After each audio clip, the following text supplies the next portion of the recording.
revoilà, mesdames et messieurs, avec une nouvelle édition de Direct, au cours de laquelle nous allons parler de la situation en Palestine, bien entendu, du soutien qu'apporte l'Égypte au peuple palestinien et de la scène mouvementée sur le plan international en vue de mettre fin à ce processus de paix, ou plutôt d'aboutir à ce processus de paix. Pour parler de cela, je serai en compagnie de Dr Tariq Al-Gamal, expert en matière juridique internationale. Je suis ravie de vous avoir avec nous. Alors, comme on vient de le voir, il se passe énormément de choses, du moins sur la scène égyptienne, que ce soit sur le plan des aides humanitaires ou bien des pourparlers politiques. Nous avons vu le secrétaire d'État américain s'entretenir avec le président Abdel Fattah al-Sisi il y a quelques jours, toujours pour parler de ce processus, et nous avons pu voir qu'il y avait effectivement convergence des points de vue. Aussi, la semaine prochaine, une réunion sera programmée entre les différentes factions palestiniennes en vue d'aboutir toujours à un accord. Et concernant justement cet entretien avec le secrétaire d'État américain, avec le président Abdel Fattah al-Sisi, nous allons voir tout de suite un reportage.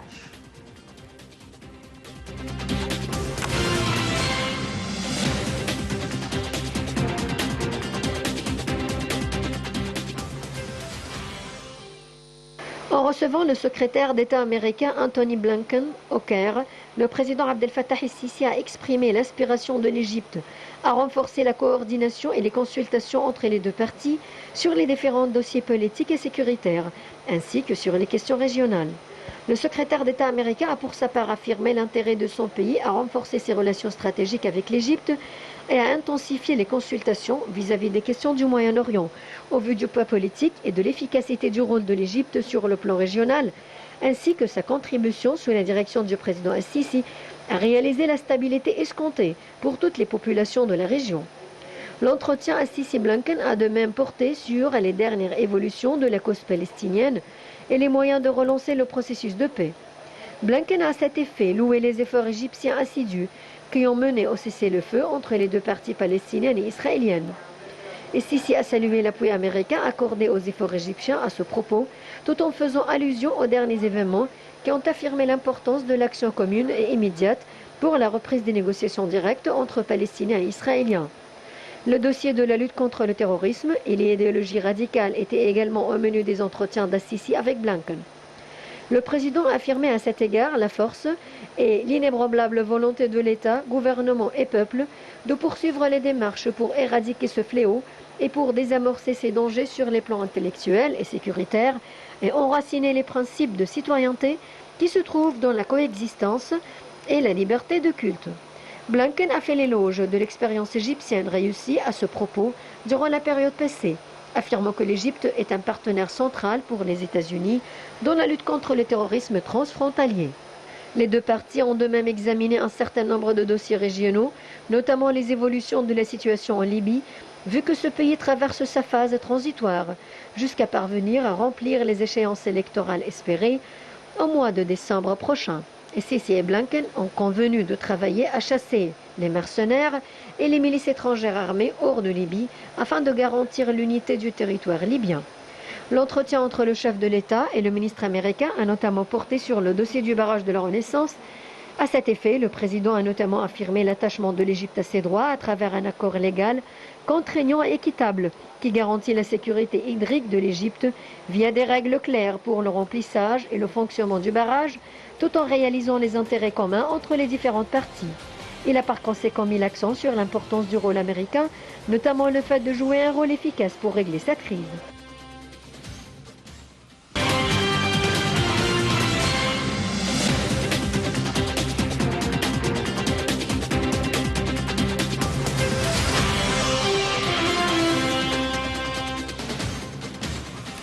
Et nous revoilà de retour et on va bien entendu commencer par la particularité des relations actuelles entre l'Égypte et les États-Unis. Nous avons vu en une semaine 2 appels téléphoniques de la part du président américain au président Abdel Fattah al-Sisi et la visite de son secrétaire d'État.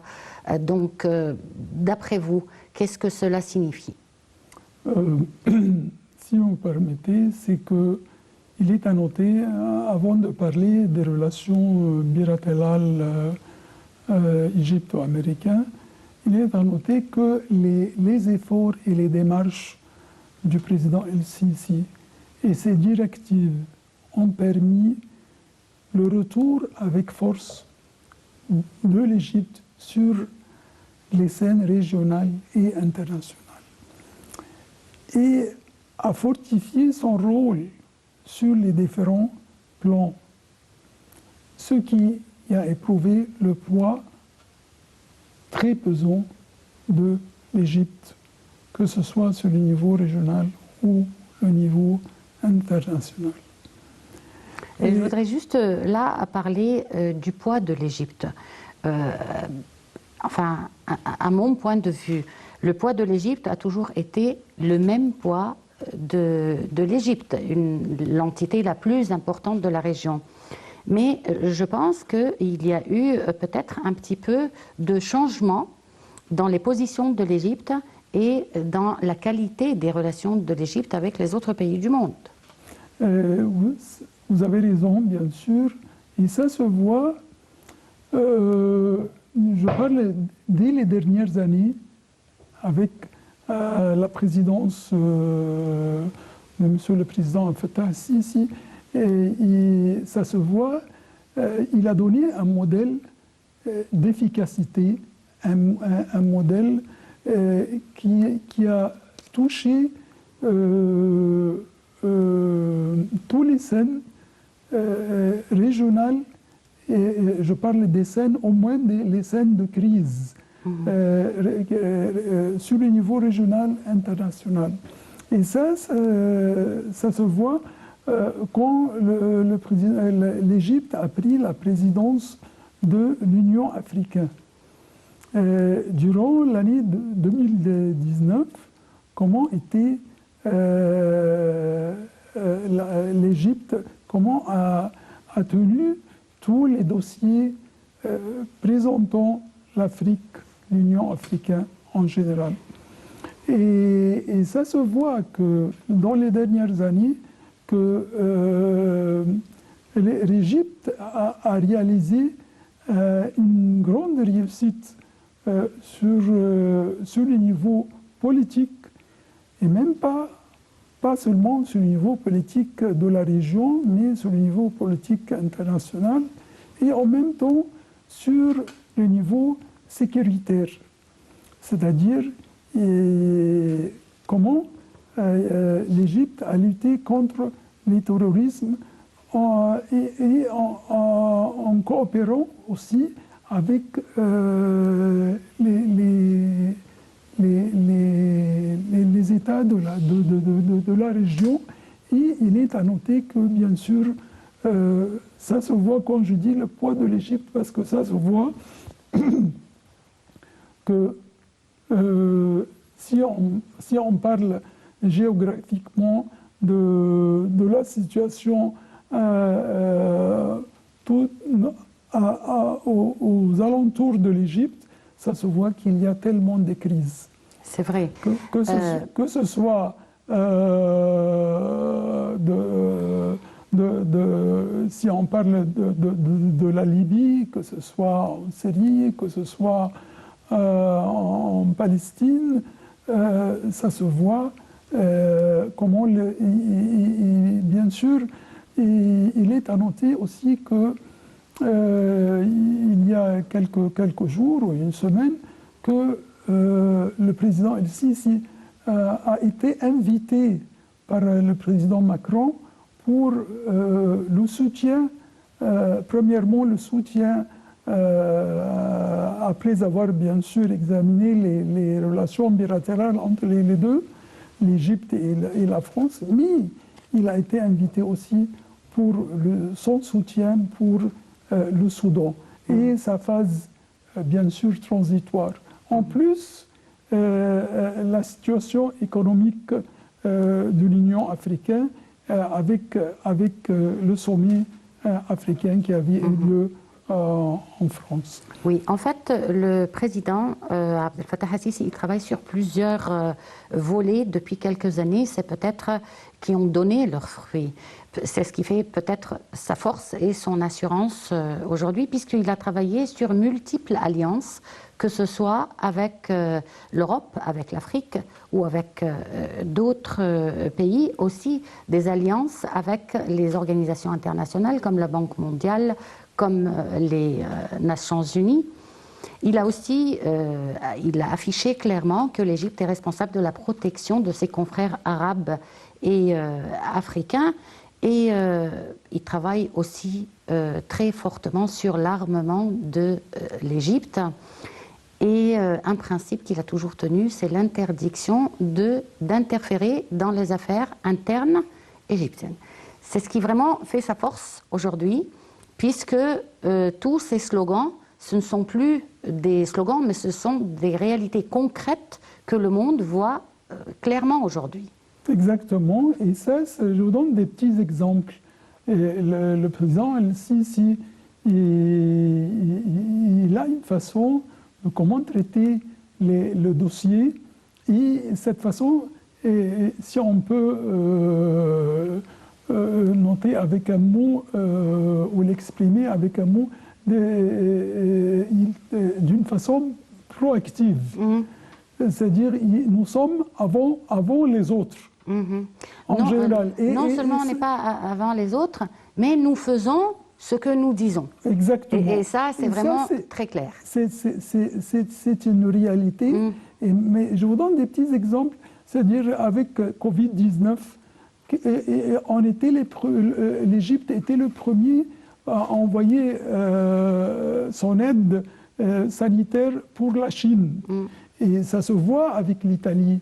Et ça, nous étions le pays le premier à s'engager, à aider sur le niveau sanitaire avec la situation Covid-19 avec l'étranger. Et ça, je voudrais juste souligner dans cela, c'est que si nous avons envoyé ces aides, ça voulait dire que nous avions suffisamment tout ce qu'il faut en Égypte. Exactement. Parce que parfois, on se dit, l'Égypte, à quel titre elle envoie des aides humanitaires? Est-ce qu'elle a suffisamment tout ce qu'il faut à l'intérieur? Oui, effectivement, nous avons tout ce qu'il faut à l'intérieur, car on n'a pas stoppé. Cette crise du coronavirus, elle n'a pas stoppé la production égyptienne, ni l'industrialisation, ce qui a été reflété dans les indices économiques. Et c'est ça le responsable de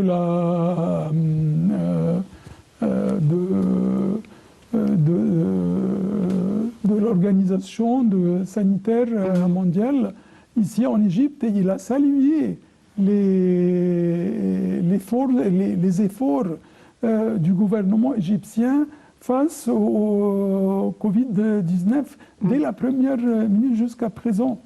Alors que je loue ce que vous avez déjà marqué maintenant, c'est que on a assez suffisant à l'intérieur, et ça nous donne, en même temps, nous sommes capables d'offrir notre aide. Et en même temps, le président El-Sisi a signalé, même aux Nations Unies, chaque fois que l'Égypte est prête à s'engager à chaque effort ou à tous les efforts qui réalisent la stabilité dans la région. Tout à fait. Bon, oui, allez-y. Oui, et ça se voit durant l'appel téléphonique entre le président El-Sisi et le président Biden. Il y avait 2 appels téléphoniques la semaine dernière, et c'était clair, et même le président Biden, il a salué les efforts de l'Égypte sur le niveau régional et même sur le niveau international. Parce que ça se voit dans les deux appels que les États-Unis comptent sur le rôle axial de l'Égypte. Et ça explique le mot que j'avais déjà mentionné, c'est que le poids de l'Égypte. Mm-hmm. Alors que c'était clair, et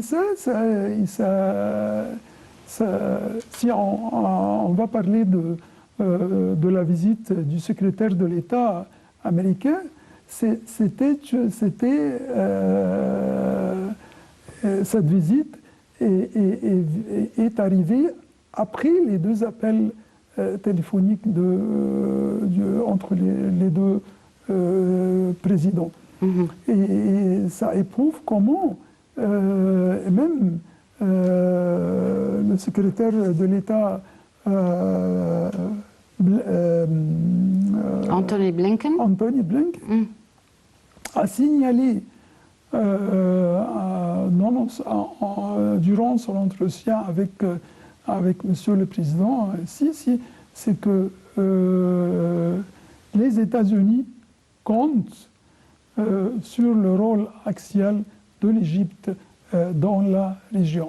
En même temps, le président Biden, il a signalé il faut qu'on garde avec appréciation l'expérience de l'Égypte, par exemple, face au terrorisme et aux termes idéologiques, comment l'Égypte a traité ce problème, non pas sur le niveau de l'Égypte, mais sur le niveau de la région. Mmh. Bon, les péripéties de la semaine dernière, nous avons eu ces appels téléphoniques entre le président américain et le président Abdel Fattah al-Sisi. Il y a également eu des entretiens entre le président Abdel Fattah al-Sisi et le roi Abdullah II de Jordanie. Suite à tout cela, le secrétaire d'État américain, Anthony Blinken, a été envoyé dans une tournée au Proche-Orient où il a rencontré le président Abdel Fattah al-Sisi et il a également rencontré le roi Abdullah II de Jordanie. Alors, voyons ensemble un reportage concernant justement cette tournée.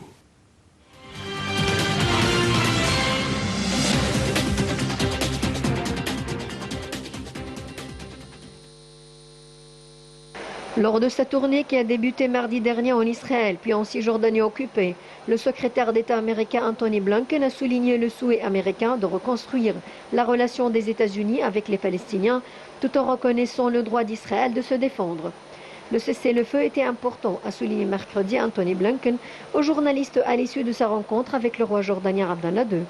Mais nous voyons le cessez-le-feu non pas comme une fin, mais comme le début de quelque chose à construire, a-t-il dit. Nos entretiens aujourd'hui au Caire et à Amman ont fait tout ce voyage, reflètent une réalité fondamentale, a-t-il ajouté. Si nous voulons éviter le retour des violences de ces dernières semaines, les pays de la région vont devoir céder et se soutenir, a dit le responsable américain. De son côté, Abdallah II a souligné la nécessité de préserver le statut historique et juridique de Jérusalem et de ne pas porter atteinte à ces lieux saints, administrés par la Jordanie, pays liés par un traité de paix avec Israël et où la moitié des 10 millions d'habitants ont des origines palestiniennes. Le chef de la diplomatie américaine avait rencontré mardi le premier ministre israélien Benjamin Netanyahou à Jérusalem et le président palestinien Mahmoud Abbas à Ramallah en Cisjordanie. Il avait confirmé que les États-Unis étaient en train de fournir une aide de plus de 360 millions de dollars aux Palestiniens, dont 38 millions d'aides humanitaires. Anthony Blinken a également dit travailler avec le Congrès américain pour fournir une aide économique et au développement de 75 millions de dollars. Une aide d'urgence de 5,5 millions de dollars pour la bande de Gaza, sévèrement touchée par les bombardements israéliens, est également prévue.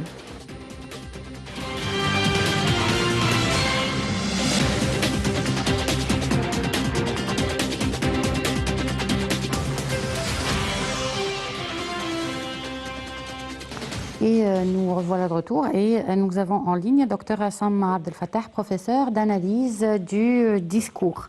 Bonsoir docteur. Oui, bonsoir. Alors on voudrait tout d'abord parler brièvement de la qualité actuelle des relations entre l'Égypte et les États-Unis pour pouvoir ensuite passer au point de vue concernant le processus palestinien et ce qui s'est véritablement passé sur la scène politique la semaine dernière. On peut dire que ces relations sont passées par un certain nombre de phases. C'est-à-dire, sous Trump, à titre d'exemple, les relations étaient très étroites, mais de toute manière, l'administration américaine en général se rend compte de l'importance de l'Égypte au Moyen-Orient. Et parfois, peut-être, le problème du Moyen-Orient n'est pas sur le devant de la scène. Parfois, par exemple, il est relégué en arrière. Et ça, on l'a vu avant le problème de Gaza. Mais actuellement, certainement, on a vu tout d'un coup, lorsque l'Égypte a proposé une médiation, il a commencé à mener une médiation, là vraiment l'administration américaine sous Biden s'est rendu compte de l'importance de l'Égypte pour le problème israélo-palestinien. Et à tel point que le président américain lui-même a appelé 2 fois le président Abdel Fattah el-Sisi, 2 fois à propos de cette pensée pour la médiation, d'abord pour le féliciter et pour le remercier, étant donné que l'Égypte a consenti à assumer cette charge de mener la médiation qui semble aussi réussir en quelque sorte, parce qu'on a vu les 2 parties belligérantes, c'est-à-dire le côté palestinien et le côté israélien, eux, ils sont inclinés à la médiation, ils ont accepté de cesser le feu.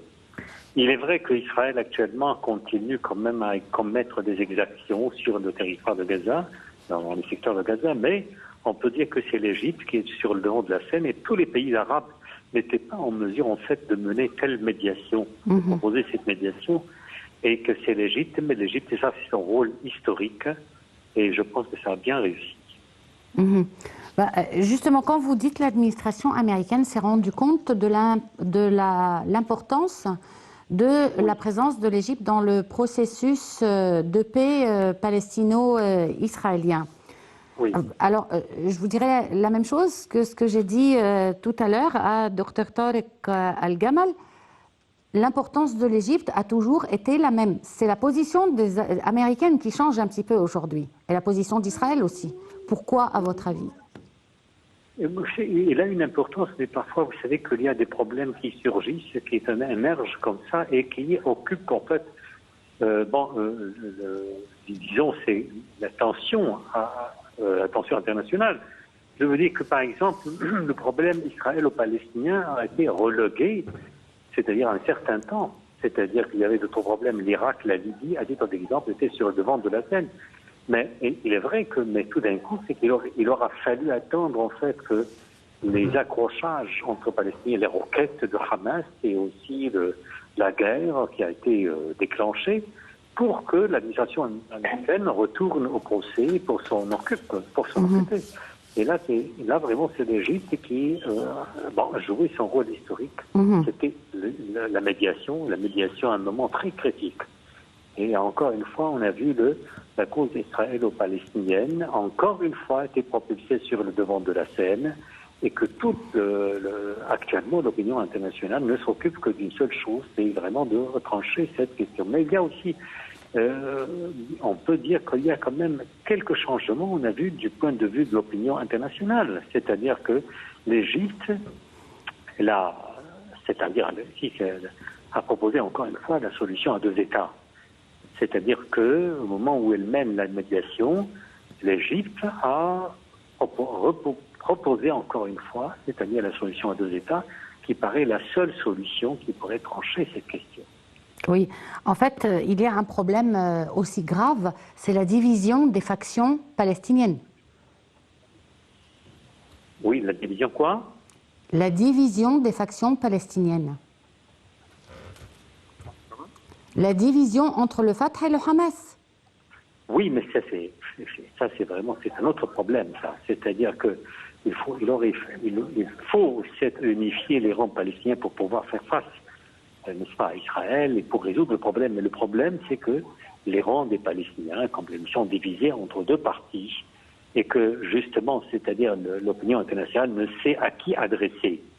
et que ils ne sont même pas d'accord sur les mêmes principes. Vous avez Hamas qui relève des frères musulmans et vous avez aussi Fatah qui prétend être la voie légitime. Mais ici, je pense que la seule instance légitime, la plus légitime, dont on n'entend pas la voix, c'est la société civile.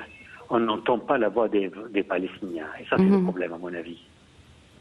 Oui, aussi, il y a des provocations de la part de quelques partis palestiniens qui, justement, enflamment. Ah, on a perdu l'appel.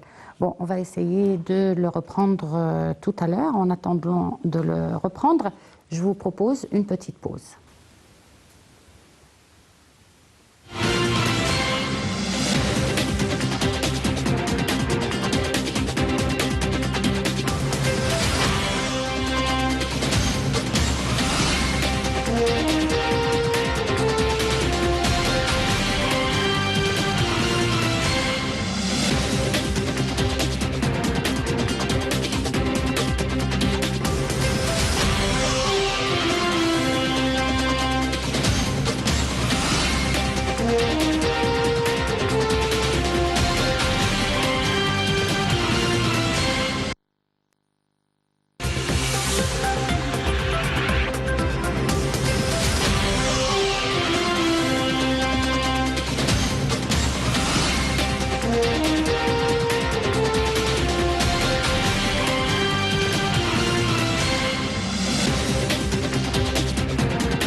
Donc, comme on a pu le voir dans ce reportage, suite à l'entretien qu'a eu le secrétaire d'État américain Anthony Blinken avec le président Abdel Fattah al-Sisi, il s'est dirigé en Jordanie, avec qui l'Égypte s'était entretenue il y a quelques jours, toujours du processus de paix israélo-palestinien.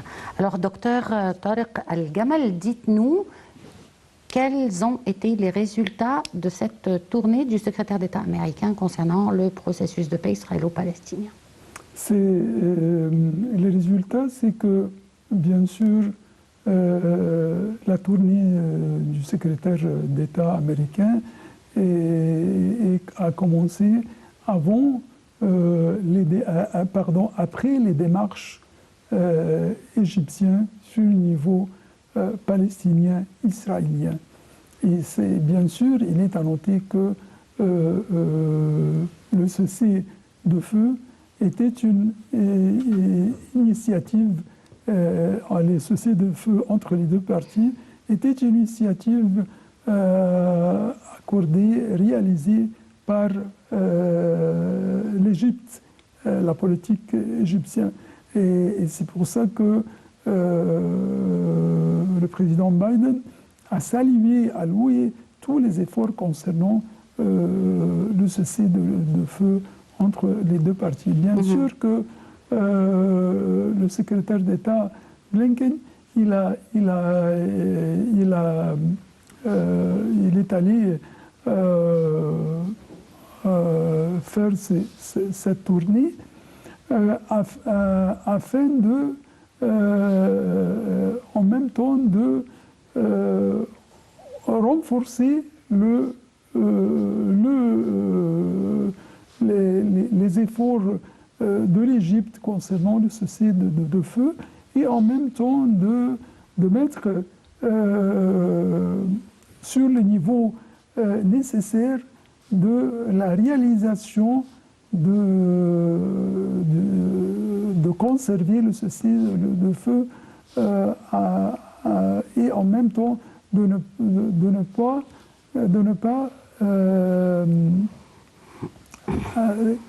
c'est-à-dire, je peux dire que c'est un point de départ pour que nous arriverons à une autre phase de processus qui devrait être présente prochainement, processus de paix entre les deux parties. Mm-hmm. Alors que bien sûr, cette tournée a été pour le but de conserver le cessez-le-feu et en même temps d'arriver à une phase une étape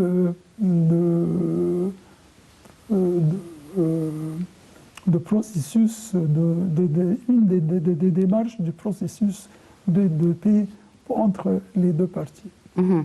Bon, ma question ici serait pourquoi le président américain Joe Biden ne s'est pas manifesté contre les frappes israéliennes avant l'intervention de l'Égypte. Surtout que les États-Unis ont toujours tendance à condamner les crimes contre l'humanité dans les divers pays du monde et à protéger les droits de l'homme.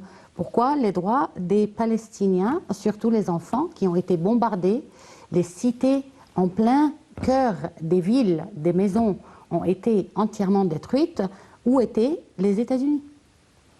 De mon opinion, parce que l'Égypte a tellement une grande expérience avec cette, je n'exagère pas si je dis, avec la situation, une grande expérience avec la situation qui a déroulé, ce n'est pas la première fois. Ce n'est pas la première fois que cette crise a déroulé entre les deux parties. Alors que l'Égypte a son expérience et ce n'est pas la première fois que l'Égypte a intervenu pour des crises pareilles entre les deux parties. Alors que la différence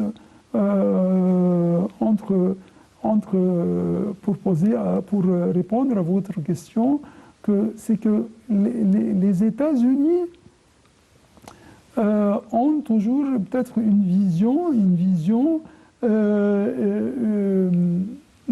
dans le cadre des relations avec la partie israélienne. Mais l'Égypte, toujours dans son soutien pour le peuple palestinien, et donne, non pas son soutien, donne tous ses efforts pour réaliser la paix pour le peuple palestinien et afin aussi de réaliser le processus de paix qu'on attend il y a longtemps pour les deux parties. En fait, cette question, elle a toujours été présente dans l'esprit des Égyptiens et du gouvernement égyptien, mais peut-être que le gouvernement avait des priorités qu'il devait mettre en place pour justement être apte maintenant à jouer ce rôle. Et je pense que c'est, comme on dit, le bon moment vraiment pour que l'Égypte commence à mettre en place tout ce désordre dans la région. L'une des épines dans ce processus de paix israélo-palestinien est vraiment la position interne des factions palestiniennes et la division interne des Palestiniens. Ça, c'est un problème qui a bien entendu attiré l'attention de notre président et du gouvernement égyptien, bien entendu. Pour cela, il a envoyé le chef des services de renseignement pour justement étudier la question avant d'avoir la semaine prochaine un grand entretien avec les deux factions. Est-ce que vous pensez qu'ils parviendront à un accord? Si vous me permettez, de mon opinion, c'est avec et à travers les efforts de l'Égypte entre Palestiniens et Palestiniens afin de réaliser un accord durable et ferme, il y a une possibilité. Il y a une possibilité et surtout si je n'exagère pas, si je dis avec l'entourage de l'Égypte, c'est-à-dire cette initiative. Et ça se voit que durant la visite du chef des renseignements, général Abbas Kamel, et ça se voit que le président Mahmoud Abbas a salué les efforts de l'Égypte pour réaliser en même temps le cessez et conserver le cessez-le-feu et en même temps de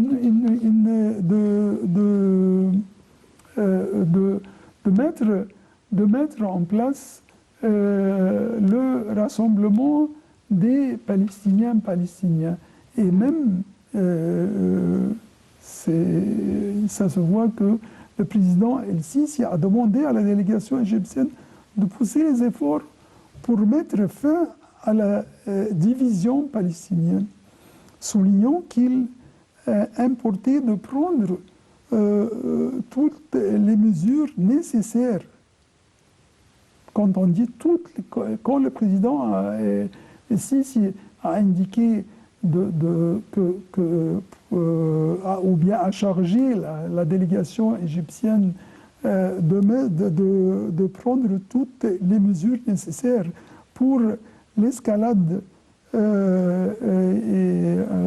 entre Israël et Palestine, c'est-à-dire qu'il faut commencer par la division, c'est-à-dire la division entre les Palestiniens. Et ça a été clair aujourd'hui, c'est que le président Abdel Fattah al-Sisi a invité les partis palestiniens pour qu'ils se réunissent ici en Égypte dans quelques jours. Et je pense que ça, c'est un bon signe après la visite du chef des services de renseignement égyptien. Si cela a été le résultat, ça veut dire qu'ils ont pu, en quelque sorte, arriver à une entente qui sera, on l'espère bien, affichée la semaine prochaine après ces entretiens avec le président. Outre tous ces efforts politiques sur la scène arabe et internationale, bien entendu, l'Égypte, le cours de la vie quotidienne des Palestiniens lui importe. Les aides humanitaires que l'Égypte a présentées à la Palestine, qui sont les moindres aides, bien entendu, mais qui sont arrivées rapidement à travers le terminal de Rafah, sont arrivées à temps, si l'on peut dire, car les Palestiniens l'ont admis eux-mêmes qu'il y avait un grand besoin de ces aides à ce moment actuel. Alors voyons ensemble un reportage et on aura tout juste le temps de dire deux mots.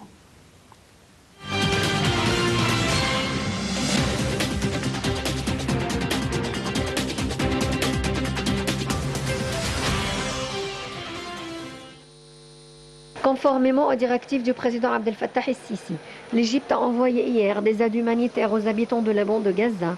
Il s'agit de 52 camions chargés d'aide humanitaire, cadeau du président el-Sisi et du peuple égyptien aux habitants du secteur palestinien.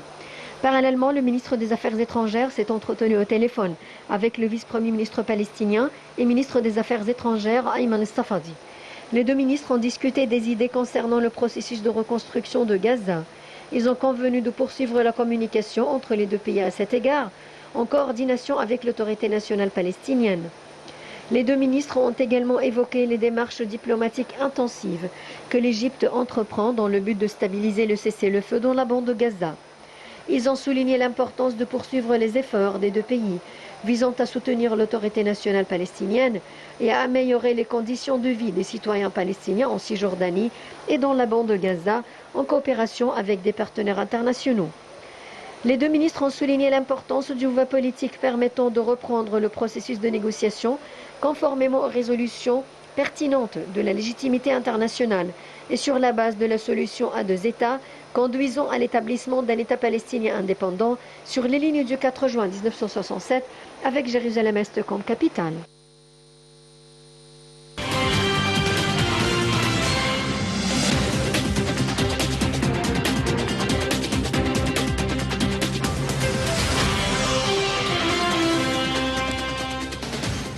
Et bien entendu, si ces aides sont arrivées, c'est bien entendu grâce au gouvernement égyptien, mais aussi grâce aux citoyens égyptiens, car le Parlement égyptien a appuyé, bien entendu, corps, cœur et âme, cette décision du gouvernement. Et avant de terminer, je voudrais juste vous demander de dire un petit mot à nos frères palestiniens. Avec grande chaleur, si vous me permettez, je dis à nos frères palestiniens, les Égyptiens sont avec vous et jusqu'à ce que vous réalisez une paix globale et durable afin de réaliser une prospérité aussi durable pour vous. Sur un terrain palestinien. Moi, je joindrai ma voix à la vôtre en disant aux Palestiniens, arrivez à un accord lors de votre pourparlers la semaine prochaine. Toutes les générations arabes et égyptiennes, vraiment toutes générations confondues, nos grands-parents, nos parents et nos enfants voudraient voir la paix se réaliser en Palestine. Donc on croise les doigts pour que vous arriviez à un accord la semaine prochaine et on sera très heureux de l'annoncer. Merci de nous avoir suivis. On se retrouve demain avec une nouvelle édition de Direct et un nouveau colloque.